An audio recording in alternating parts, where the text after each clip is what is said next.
இன்றைக்கு ராஜ்யத்தின் புத்திரராக வர விரும்புகிறவர்கள், நீங்கள் இயேசுவின் பின் வாருங்கள். இயேசுவை வந்து பாருங்கள். இயேசுவை இன்னைக்கு வந்து பார்க்க வேண்டும் என்றால் கையில் இருக்கிற வேத புஸ்தகம் கிரமமாக படிக்கும் பொழுது இயேசுவை நீங்கள் அறிந்து கொள்ள முடியும். இது மட்டுமல்ல, என்னும் தரிசனங்களிலே பேசுகிறார், சொப்பனங்களிலே பேசுகிறார், சத்தத்தின் மூலம் பேசுகிறார்.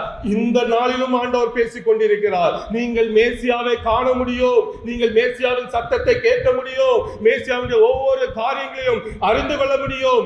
இயேசுவின் பின்வாருங்கள், இயேசுவிடம் வந்து பாருங்கள். இயேசு கொடுத்த ஒரு மிகப்பெரிய ஒரு காலிங், மிகப்பெரிய ஒரு அழைப்பு ஒவ்வொரு மனிதருக்கும்.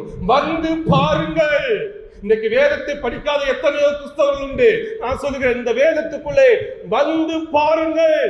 ஒவ்வொருவரும் மேசியாவை காண முடியும். அவர் எப்படிப்பட்டவர், அவர் எதற்காக வந்தார், எதற்காக என்ன அழைத்தார், என்னுடைய நோக்கம் என்ன, நான் என்ன செய்ய வேண்டும், எல்லாம் இங்கே இருக்கிறது.